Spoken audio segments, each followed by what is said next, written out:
you imagine traveling for hours with your heart full of excitement, a gift in your hands, and the hope of hugging your granddaughter on one of the most important days of her life, only to have the door slammed in your face when you arrive, being told, "It's all over without you"?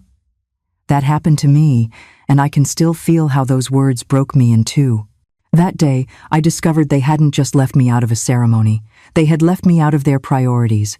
And the worst part was, shortly after, while the wound was still raw, I received a call that left me cold. It wasn't to ask for forgiveness. It was to ask me for money. Stay with me, because I'm going to tell you how I went from being the invisible, used grandmother to the woman who, with a single no, reclaimed her dignity and taught her family a lesson they will never forget.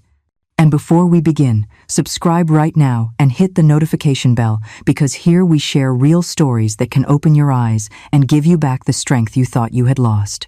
I'll never forget that morning I grabbed my purse and got on the bus, my heart beating faster than usual. The cool air hit my face, and I felt like every mile brought me closer to a moment I had waited years for, my granddaughter's graduation. I carried a carefully wrapped gift, one I had chosen with so much love, as if that small gesture could show her all the love and pride I feel for her. In my mind, I pictured her smile when she saw me arrive. My grandmother's heart was pounding with excitement, as if I were the one about to receive a diploma. During the trip, I looked out the window, and every landscape seemed like a symbol of my life. Mountains reminded me of the burdens I had carried, green fields spoke to me of hope, and silent towns brought back memories of so many absences. As the bus moved forward, I mentally reviewed everything I had done for my daughter and my grandkids. How many times had I been the one to pay the bills, the one to watch the kids when no one else was there, the one who swallowed her tears so as not to worry anyone? All of it seemed to make sense as I pictured myself on that special day. I was wearing a navy blue dress, the one I save for important occasions. That dress always gave me an air of respect, of a woman who doesn't need luxury but who never loses her dignity. I had done my hair carefully, pinning up my gray hair like a silent crown that speaks of years lived and battles won. As I ran my hand over the wrapped gift, I thought of my granddaughter and how many times I dreamed of seeing her grow up, graduate, and become a good woman. This trip was more than just a journey. It was a symbol of my love. I remember when I sat down on the bus, a lady asked me why I was traveling so dressed up and with such a smile on my face. I answered with pride, "I'm going to my granddaughter's graduation." She smiled at me and wished me blessings. That simple conversation filled my soul, as if life were telling me it was all worth it. In that instant, I thought God had given me a perfect day. At every stop along the way, I checked my watch anxiously, afraid of being late. The midday heat mixed with my impatience, and I felt like every minute was an eternity. I kept telling myself, "Calm down, you're going to make it on time. You'll still see her on stage. You'll still hear your name on her lips." I clung to that illusion like a lifeline. The bus was full of murmurs and other people's conversations, but in my mind, there was only the voice of my granddaughter calling me, "Grandma, I did it." I would close my eyes and picture her in her cap and gown, her diploma in her hand, searching for my gaze in the crowd. I would be the proud grandmother, applauding on my feet, with tears in my eyes, thanking life for that moment. The trip was long, but every mile felt like a step toward happiness. I thought about how I was going to hug her, what I was going to say to her. I even rehearsed my words. "I'm so proud of you, child of my soul. You achieved what so many in this family could not." My hands were shaking with emotion. The simple act of imagining that moment made me feel that everything I had suffered before had been worth it. However, there was a strange feeling in my chest, a premonition, a kind of shadow telling me that not everything would be as I had dreamed. Sometimes, a mother's heart knows what the eyes have not yet seen. I shook my head and forced myself to smile. I didn't want to let fear ruin this day. I convinced myself that everything was going to be fine, that I had no reason to be afraid. When we were close to arriving, I touched up my hair with my hands, like a nervous girl on her first date. The small mirror I carried in my purse reflected the image of a tired woman, yes, but still standing, still with a light in her eyes. I looked at myself and promised that today I wouldn't cry from sadness, only from joy. When I got off the bus, I felt my legs shaking. The sun hit my face, and I took a deep breath, filling myself with courage. The auditorium building was in sight, and with every step, my heart beat stronger. It was as if life were leading me by the hand to the moment I had waited for so long. I walked with a firm step, although inside I felt like a frightened child. In my purse, I carried not only the gift, but all my memories, my sacrifices, and my hopes. In every heartbeat, I carried the pride of being a mother and a grandmother, even though they had tried to snatch it away from me so many times with harsh words and cruel silences. What I didn't know was that behind those doors, the celebration I had dreamed of was not waiting for me, but rather a wound that I would never forget. That journey of illusion was about to become a journey of pain, and although I didn't know it yet, life had a lesson prepared for me that would change everything forever. I had barely crossed the street when I saw the auditorium. I felt like my heart was going to leap out of my chest. I walked quickly, almost running, clutching the gift in my arms as if it were a treasure. The murmur of people leaving confused me, but I didn't stop. I was sure I would still make it to see my granddaughter. I took a deep breath. I climbed the stairs and pushed open the doors, my hope still intact. And then I heard those words that shattered my soul. "It's all over without you." I didn't understand at first. I smiled, like someone who doesn't want to accept what they're hearing. I asked with a trembling voice if there were still people inside, if I could go in, if I could at least see her. The response was an uncomfortable silence and averted gazes. No one wanted to tell me that I had arrived late, that the ceremony was over, and that I, the grandmother who had traveled for hours, wasn't in the photos, or there for the applause, or the hugs. I felt the illusion ripped away from me all at once. I stood there, frozen, at the entrance, like an unwanted guest. I saw entire families leaving, laughing, carrying flowers and balloons, hugging their graduates. I just clutched the gift to my chest, wishing I could turn back time. How was it possible they didn't wait for me? How could it be that no one, not even my own daughter, let me know it was about to start, or that I was running out of time? The pain mixed with shame. I felt like everyone was looking at me like a clueless woman, an old lady who showed up late to her own story. No one knew I had left at dawn, that I had endured heat, hunger, and exhaustion just to be there. I repeated it to myself, inside. It's not fair. It's not fair. But no one seemed to hear my silent protest. I wanted to sit on the stairs, but my legs wouldn't respond. I held onto the railing as I saw my granddaughter in the distance, surrounded by friends and family, laughing as if I didn't exist. She didn't look up to find me. There was no, "Where's my grandma?" It was as if my presence didn't matter, as if being unnecessary was my destiny. The heat of the sun burned my face, but what truly burned was the contempt. In that instant, I remembered all the times they made me feel like I was in the way. All those family gatherings I wasn't invited to, those decisions made without asking me, those silences that left me on the sidelines. And I thought, today is one of those days, but worse. A man walked past me and said with indifference, "Ma'am, they're closed now." He said it like someone closing a store, without understanding that what they had just closed for me was a piece of my heart. It wasn't just the auditorium doors, it was the doors to my dignity, which was once again left outside. I squeezed the gift so tightly I thought I would break it. That object, which should have been a symbol of pride, became a cruel reminder that I had no one to give it to. The bright ribbon fluttered in the wind, as if mocking me. I felt like I was carrying a useless weight, as I had so many times in my life. Giving without receiving, waiting when I wasn't being waited for. I didn't cry in that moment. I didn't want to give others the spectacle of a defeated woman. I straightened my back, as if I could still hold on to some pride.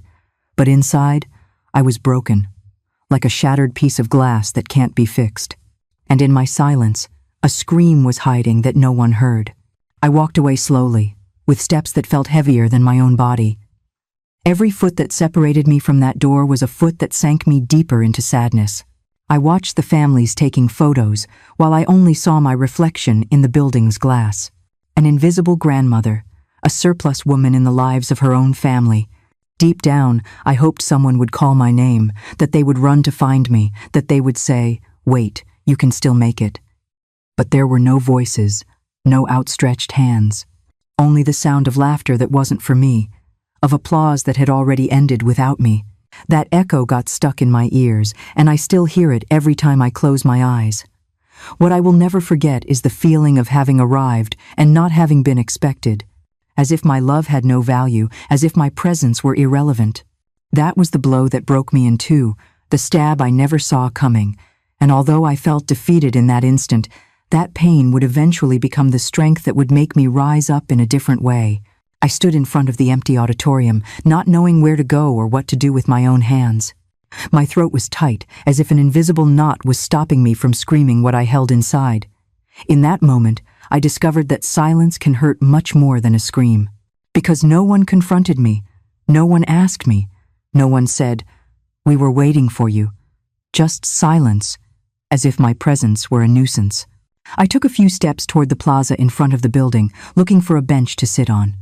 The air was thick with laughter, with other people's conversations, and I was a ghost moving among them. Life went on around me, but for me, everything had stopped. I felt a weight in my chest, a weight that wouldn't let me breathe freely. I sat down carefully, hugging the gift against my lap.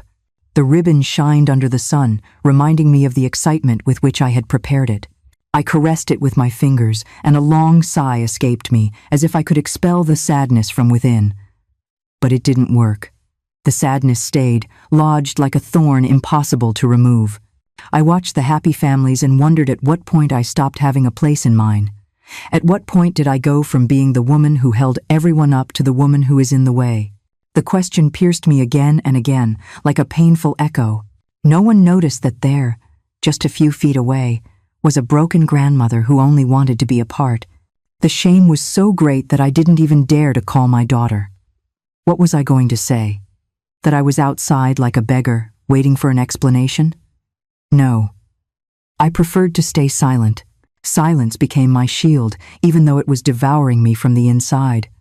Because in that silence there was also fear. The fear of accepting that maybe, in reality, I was never important to them. I looked at my own hands and remembered all the times those same hands worked to exhaustion to give my daughter a better life.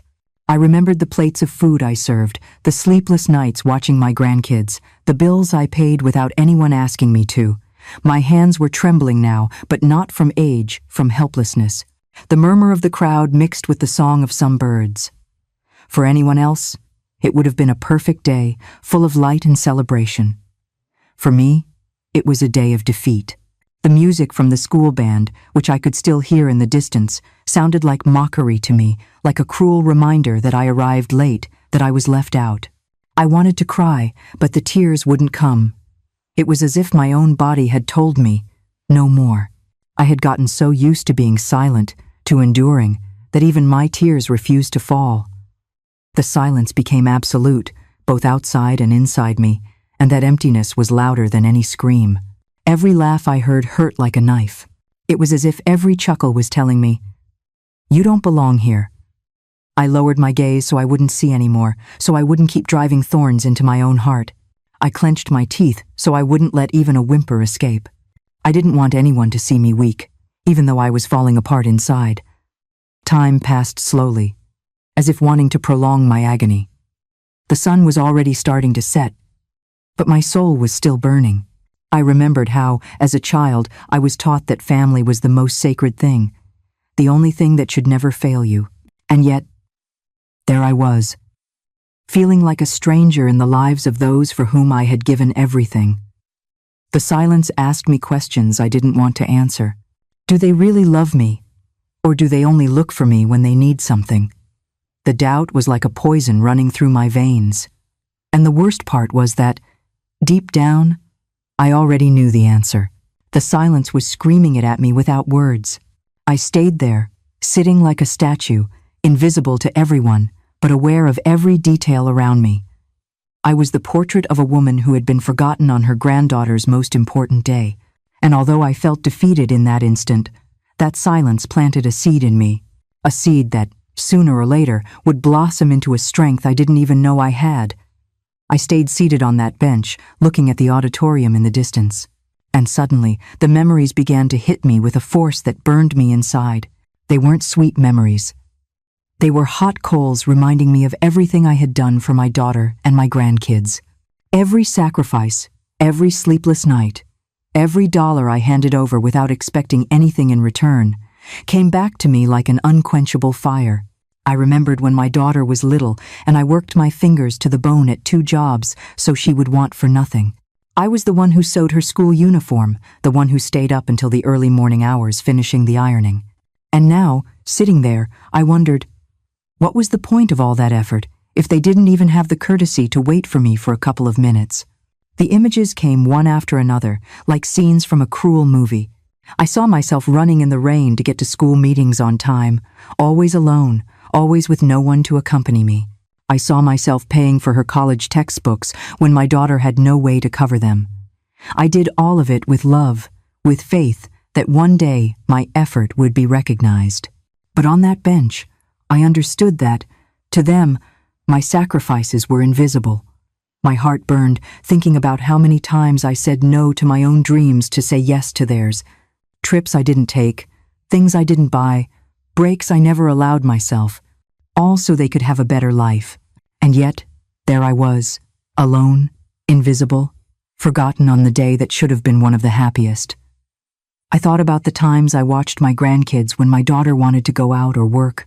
I was there, with open arms, with my infinite patience. I stayed awake with someone else's fever in my lap, calming cries, singing songs I don't even remember anymore. I was a mother twice over, with my daughter, and with my daughter's children. And yet, that love didn't guarantee me a place in her life.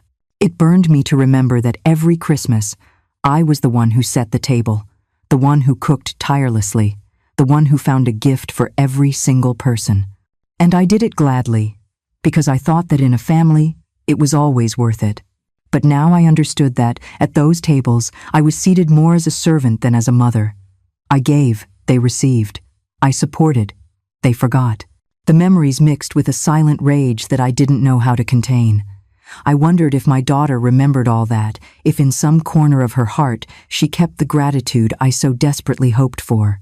Or if, on the contrary, she already saw me as a burden, as someone who gets in the way, as someone who doesn't deserve to be there. That doubt burned me more than the sun on my face. My eyes burned from holding back the tears. I didn't want to cry there, in front of everyone, but inside I was reduced to ashes. I felt like the injustice was consuming me like a wildfire. And the worst part was that there was no one to put it out, no one to hug me and tell me, "We need you, we want you here." Memories of my own childhood also appeared, like ghosts. I remembered my own mother telling me that family was the only thing you should never abandon. I had believed that with all my heart. And now, seeing my daughter's indifference, I felt as if I had lived my entire life deceived. As if the words they taught me were a fairy tale with no happy ending. It also burned me to think of all the small humiliations I had accepted in silence. That time they made me wait in the kitchen while they made a toast in the living room. That time they asked me for money and didn't even say thank you afterward. Those uncomfortable silences when I arrived by surprise and it seemed like I was interrupting, all of it came back to me like hot coals searing my skin. The bench I was sitting on felt like it was made of hot iron. I couldn't stay there any longer. I stood up with difficulty, as if the weight of all those memories kept me from moving. I walked slowly, each step carrying a different pain, as if my own memories were stabbing me with invisible knives. And as I walked away, the gift still in my hands, I understood that those memories didn't just hurt, they were also igniting something new in me. A strength that, until that moment, had been sleeping beneath so many humiliations. I didn't know it yet, but those hot coals burning in my memory would soon turn into a fire of dignity. A few days passed after the graduation, and I still had that emptiness in my chest. I didn't talk to anyone about it because I was ashamed to admit I had traveled so many hours, only to end up sitting alone on a bench like a stranger. I tried to distract myself with things around the house, but the silence followed me. It was then that my phone rang, and seeing my daughter's name on the screen, I felt a lump in my throat. For an instant, I thought she was going to apologize. I answered with a trembling voice, waiting to hear, "Mom, I'm sorry, we should have waited for you." But no. Her voice was cold, practical, as if nothing had happened. She didn't ask how I was, nor did she mention the graduation. She just said, "Mom, I need to talk to you because I need some money to finalize the down payment on the apartment." Just like that, direct, like someone asking for a glass of water. I was silent for a few seconds, trying to process what I had just heard. She kept talking, justifying that it was to start a new chapter, that it was an investment, that I could help like always. Her words hit me harder than the phrase at the auditorium door. It was as if my pain didn't exist, as if I were just a cash machine to be used in emergencies. In my mind, the image of that day replayed. Me outside, invisible, ignored. And now, my daughter had the audacity to call me without even touching the subject, without even acknowledging what they had done to me. I felt a mix of anger and sadness. My own daughter was reducing me to a role, provider, but not mother. I took a deep breath and tried to stay calm. I asked her if she didn't have anything else to say to me. There was an awkward silence on the other end of the line, as if she didn't understand the question. And then, with a coldness that chilled me to the bone, she replied, "Mom, you know we don't like drama. Just tell me if you can help me or not." That sentence pierced me like a knife. It hurt more than any scream, because there was no affection, no guilt, no recognition, just a demand disguised as a need. It was as if my daughter was telling me, "Your love doesn't matter. What matters is your money." I stayed quiet, listening to my own heavy breathing, trying not to cry so she wouldn't hear my weakness. Inside me, something began to boil.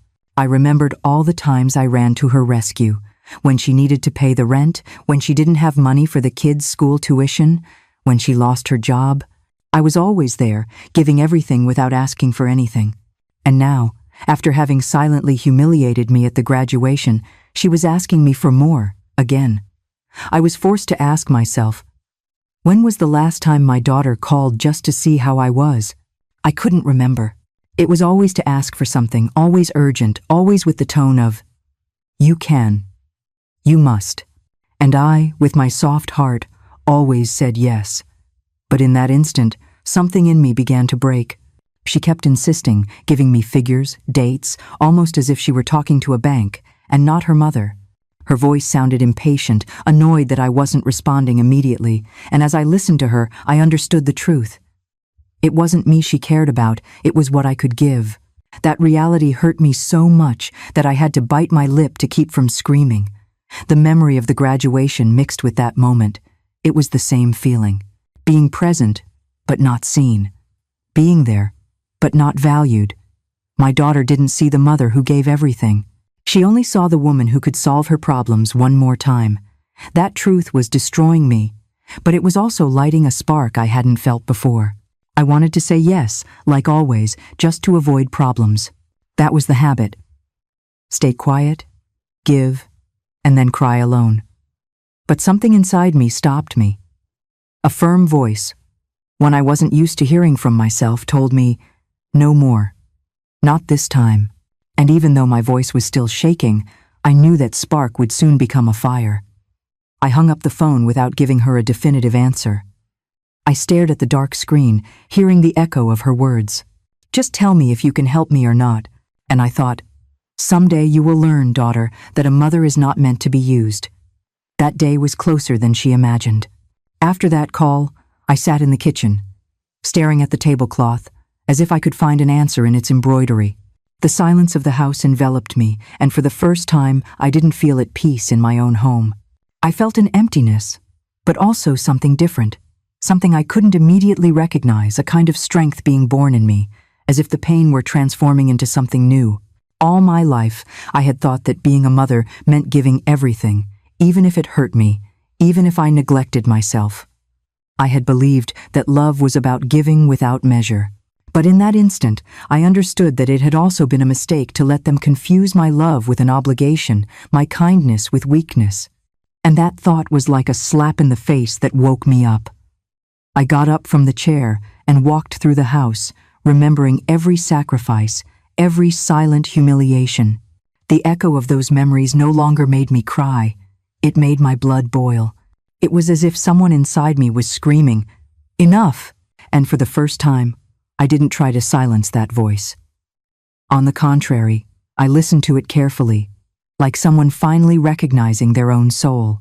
I looked at myself in the hallway mirror and saw a woman I didn't recognize.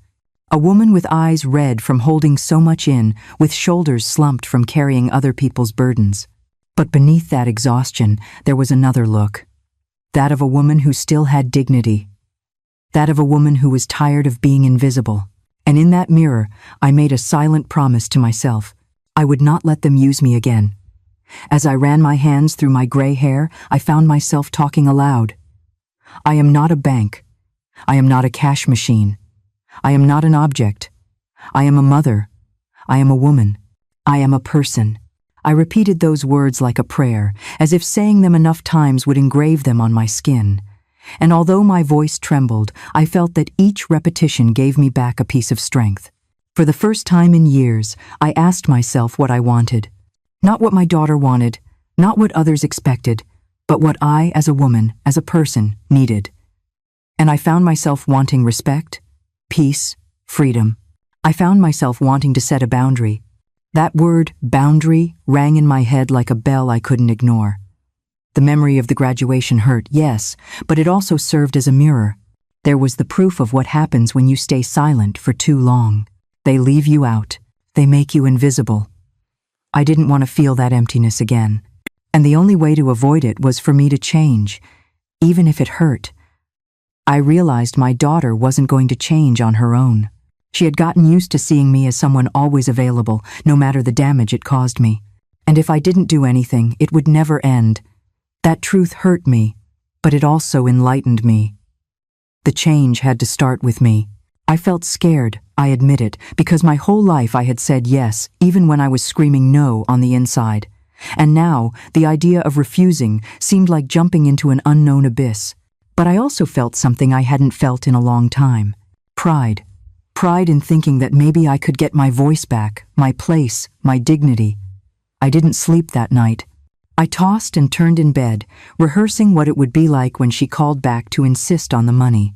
I imagined her tone, her complaints, her emotional blackmail, and I prepared myself mentally, like a warrior, rehearsing for her first battle. I knew it wouldn't be easy, but I also knew I couldn't go on like this. At dawn, I got up earlier than ever, with a determination that surprised me. I made coffee and served it in my favorite cup, the one I always save for guests. That morning, I used it for myself, as a symbol that I was finally choosing myself. And as I drank that coffee, I thought, today, a new chapter of my life begins, because in that moment, I understood that there is no greater love than the love that begins with oneself. And if I didn't defend myself, no one would. It wasn't selfishness, it was dignity. And that word became my shield, my strength, the beginning of my new story. On Monday afternoon, the phone rang again. I recognized my daughter's short ringtone, and yet I answered softly, as if tiptoeing so as not to break a glass. She started with a trivial question. "How are you?" But without waiting for an answer, she jumped to the point. She needed me to co-sign for the apartment. "It's just a formality, Mom, I swear. You won't even notice," she said, as if my name meant nothing. I felt my stomach tighten. I knew what signing your name implies. If something goes wrong, the blow lands on me. And in her voice, there was no gratitude, there was only urgency. I asked her to explain it to me clearly, step by step, and it was as if I had insulted her. "Oh, Mom, do I have to teach you everything? It's simple, you just sign and that's it. You're the only one with a clean credit history and a secure pension." That time, I didn't take a deep breath. I counted to 5, trying not to lose my calm. But inside me, the graduation, the closed door, and now this urgency without a hug all collided. I wanted to tell her that what happened at the ceremony hurt me, that I expected an apology, that one word would have been enough. She changed the subject quickly. "Mom, let's not start with the drama. I promise I'll take you out to eat this week, but help me today. The notary is waiting for me." I've heard the word promise so many times that it's tasteless to me now. I nodded silently, not to accept, but to organize my thoughts. I knew that if I spoke from the wound, I would give in again. She also asked me for a tiny transfer to complete the deposit. "Nothing that will leave you in a bad spot, Mom. If you're doing well," she said with that sweetness that appears when she needs something. I looked at my bank account, not because I didn't have it, but because I wanted to ask myself if I was finally respecting myself.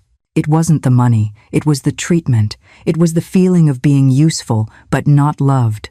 And that feeling was stuck in me like a splinter I no longer wanted to tolerate. When I told her I needed time to think, she got upset. Her voice went from warm to sharp in a second. Time for what? You've always been there for me. Are you going to leave me hanging now? That always weighed on me like a shackle. Because yes, I had always been there, and that was precisely why I was tired. She reminded me of the tuition, the moving expenses, the time I paid her car insurance. She listed my rescues as if they were receipts that obligated me forever. I asked about my grandkid's father, if he would also be signing. There was a brief silence, then a nervous laugh. You know how he is. He doesn't like dealing with paperwork. And besides, you're more responsible.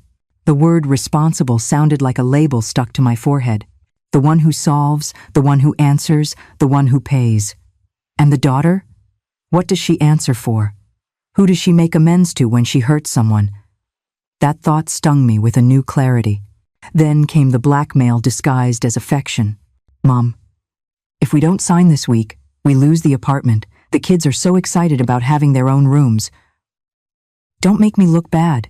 I stared at my kitchen table, where I had served hot soup for everyone so many times. Don't make me look bad, she said, as if I were the embarrassment, as if I were the one who should be apologizing for the graduation. I swallowed hard and gripped the glass with both hands so I wouldn't tremble. To top it off, she delivered the line that always made me fold. You know you're the only one I trust. Before, that sentence would melt my heart. Now, I saw it as a twisted key that only opens the door to my guilt. Trusting me means calling when it's convenient and forgetting me when you celebrate. Trusting me means using my name for a contract and my silence for your mistakes. I breathed, slowly, letting the air sweep away the habit of saying yes. I suggested we meet in person, talk it over calmly, review the documents. She got irritated. What for? You're wasting my time. If you don't want to help, just say so. That just say so pricked my pride.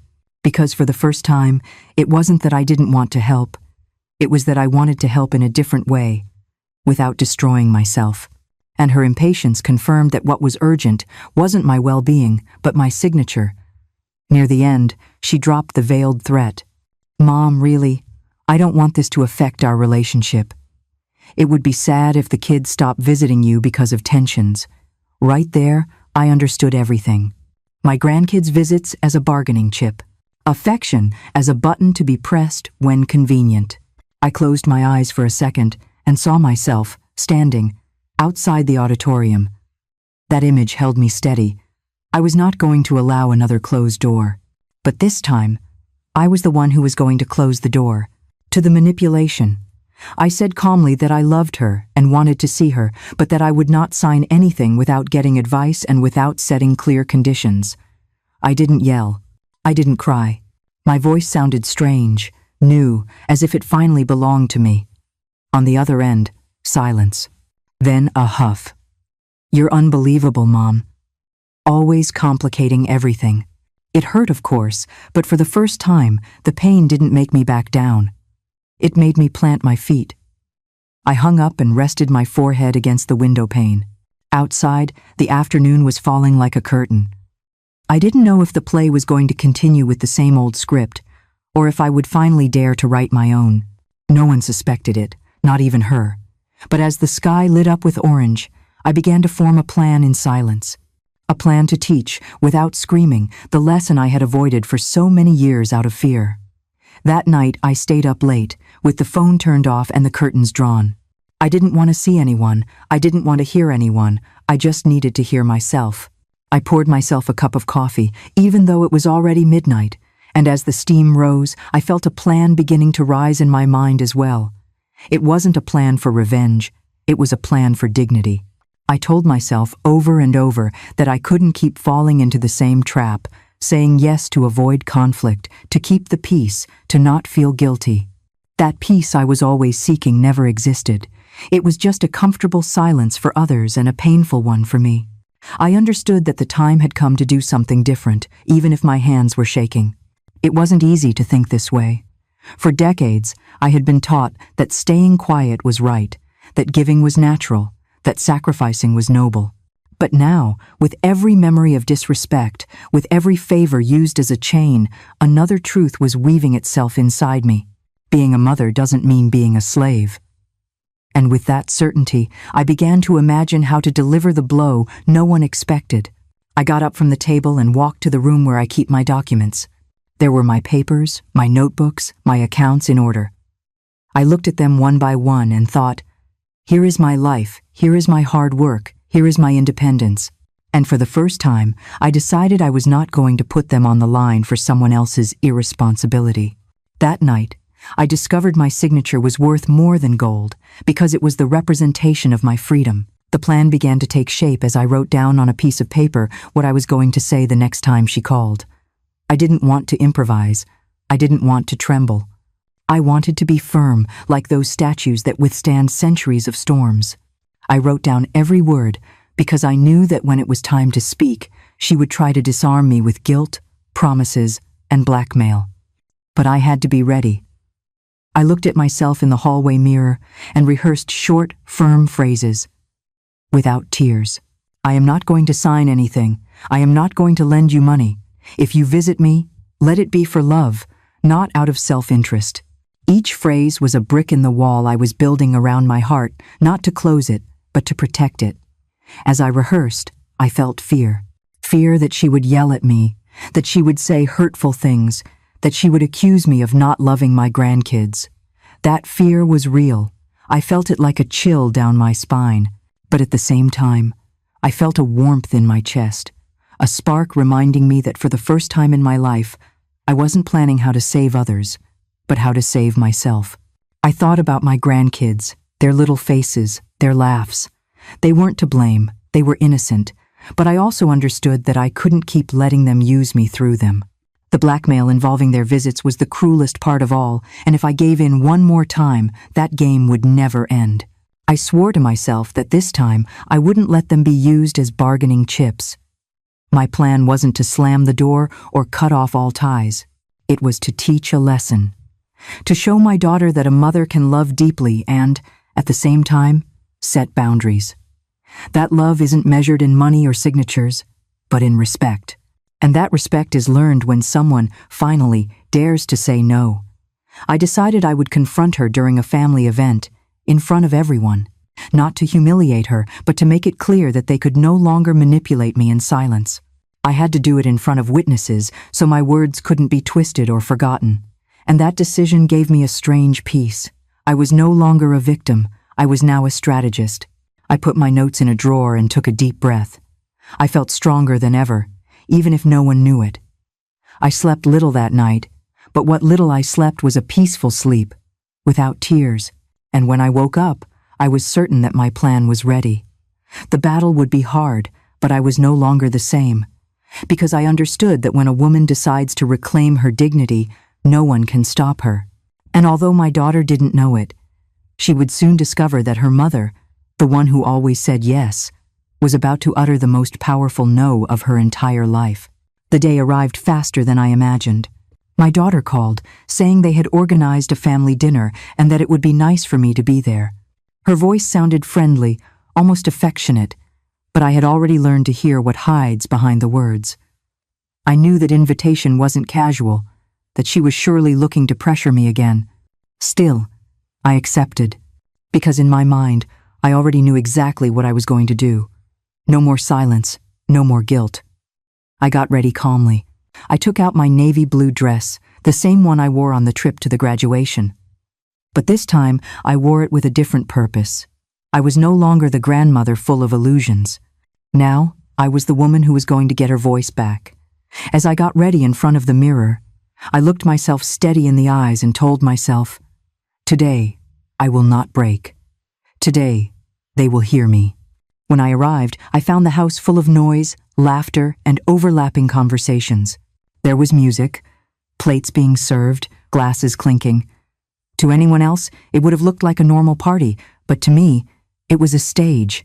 Every face, every gesture, I observed them like someone analyzing their adversaries before a trial. I greeted everyone politely, smiling, but inside, my heart was beating like a war drum. My daughter came to hug me. She did it quickly, with that hurried gesture that doesn't warm the soul. She whispered in my ear, "After dinner, we'll talk about that, okay?" That phrase confirmed what I already knew. The gathering had a hidden purpose. I nodded without showing surprise. I wasn't going to jump the gun. My plan required patience, and patience had always been my secret weapon. During dinner, I tried to remain serene. They talked about trivial things, the heat, the prices, the kids at school.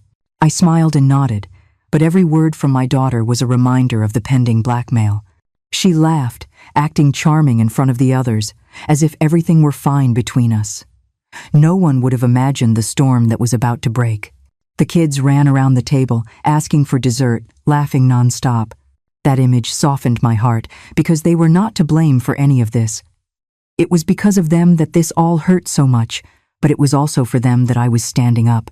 I didn't want them to grow up thinking that using their grandmother was normal, that love is measured in bills or signatures. I wanted to teach them a different lesson, even if they might not understand it right now. When they finished serving the coffee, my daughter looked at me with that silent signal she had used so many times to give me orders without words. It was like saying, "Now, Mom, let's talk." I straightened my back, placed my hands on the table, and decided I wouldn't wait for her to drag me into a corner. No. This time, I was going to speak, in front of everyone. With a firm voice, but without shouting, I said, "I want to take advantage of the fact that we are all here to say something important." The noise stopped immediately. Everyone looked at me, surprised, because I was never the one to raise my voice. I felt their eyes fixed on me, and instead of scaring me, it gave me more strength. My daughter tried to interrupt, nervous. "Mom, this isn't the time. We can talk later. Just you and me." But I didn't let her. I gently raised my hand and continued. "I have always been the one who helps, the one who signs, the one who pays, the one who stays quiet. But today, I want you all to know that is over." There was a murmur of surprise, and I felt as if, for the first time, the air in that house belonged to me. I looked directly at my daughter and added, "I am not going to sign any papers. I am not going to give any money. If you visit me, let it be for love, not out of self-interest. If you talk to me, let it be to ask how I am, not how much I can give you. I will no longer be a cash machine or a cosigner. I am your mother, and I deserve respect." My voice was trembling a little, but it didn't break. Every word came out with the weight of years of silence. My daughter turned pale, not knowing what to say. The other family members didn't dare intervene. The silence that had once hurt me so much was now my ally. Everyone was listening. No one was silencing me. I felt that in that instant, I was reclaiming every piece of dignity I had lost. And as I finished my declaration, I looked at my grandkids, who were watching me, confused, and I thought, someday you will understand. Someday you will know that your grandmother didn't let herself be used, and on that day you will be proud of me. That was the final spark that gave me the certainty I had done the right thing. Because I wasn't just fighting for myself, I was teaching a lesson for the future. After that dinner, I returned home with my heart pounding, but not broken. For the first time in many years, I didn't feel used or invisible. I walked through my living room with my head held high, feeling like I had recovered a piece of myself I thought was lost. I realized that the woman who always dreamed of respect hadn't died. She was alive, waiting for her moment to be reborn. I lit a candle at the small altar in my house and watched it in silence. The flame moved steadily, like my voice that night. I thought, this is who I am now, a light that can no longer be blown out by someone else's breath. The pain of the graduation, the demanding phone calls, the times I was ignored, all of it was now burning in that candle, transforming into strength. The next day, I woke up early, with a new sense of peace. I made coffee just for myself and drank it without rushing, enjoying every sip as a ritual of freedom. I didn't need to prove anything to anyone. That simple gesture was my victory. For the first time in a long time, I was living for myself, not to please others or to pay for guilt that wasn't mine. My daughter didn't call me that day, or the next. The silence that once would have tormented me was now a relief. I understood that always having calls doesn't mean you have love. Sometimes true love is respecting distance. And although it hurt a little, I felt I had won, because this time the silence didn't make me invisible. It made me free. Little by little, I began to notice changes in myself. I walked taller.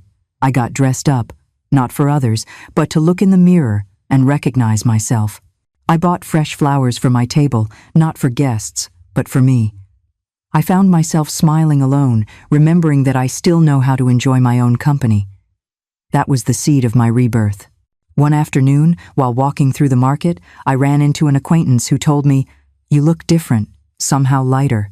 I smiled without explaining, because it was true. I had taken a weight off my shoulders that I had carried for years. I no longer needed to carry invented guilt or duties. I only carried my dignity with me, and that made me walk lighter than ever. With my grandkids, it was different. At first, they looked at me with curiosity, as if something had changed in me. I hugged them with the same love as always, but I also began to teach them in simple words that love cannot be bought or sold. I was planting the seed of truth in them, that respecting their grandmother means loving her for who she is, not for what she gives. It took a while for my daughter to seek me out again. When she did, I noticed it in her tone. It wasn't the same. She didn't ask me for money. She asked me how I was. That simple question was a victory. I don't know if she did it out of conviction or obligation, but the truth is, my boundaries had changed the game. And in that moment, I confirmed that saying no at the right time can teach more than 1,000 favors. I stopped feeling like a shadow at family gatherings. Now, when I arrived, I no longer lowered my head or looked for a place to fit in. I walked in with a firm step, certain that I didn't have to justify my place. I was the one setting the conditions for my presence, and that confidence gave me back a joy I thought I had lost. I understood that being invisible isn't only the fault of others. It's also a consequence of staying quiet for too long. I had been quiet for entire years, and that's why they pushed me aside. But by reclaiming my voice, I reclaimed my place. And that rebirth was like opening my eyes again after a long sleep. Today, I know I don't need applause or recognition to feel valued. My value is in me, in my story, in every scar that reminds me I survived. I am not the woman who arrived late to a graduation. I am the woman who arrived on time for her own life. And that is the greatest triumph of all. Because in the end, I understood that being reborn doesn't mean going back to being the same. It means rising up different, stronger, wiser. And now, every time I look in the mirror, I no longer see the invisible woman. I see a mother, a grandmother, a complete woman who learned to say enough and, in doing so, found the freedom she always deserved. If this story touched your heart, I want to invite you to leave me a comment telling me where you're watching from and what part of this experience made you reflect the most. Your voice is important because every story shared reminds us that we are not alone in these family battles. Also, please give this video a like so more people can find it and feel the same awakening of dignity and strength that you did. And don't forget to subscribe to the channel and hit the notification bell, because we will keep telling real stories full of emotion and lessons that will make you see your own life with new eyes.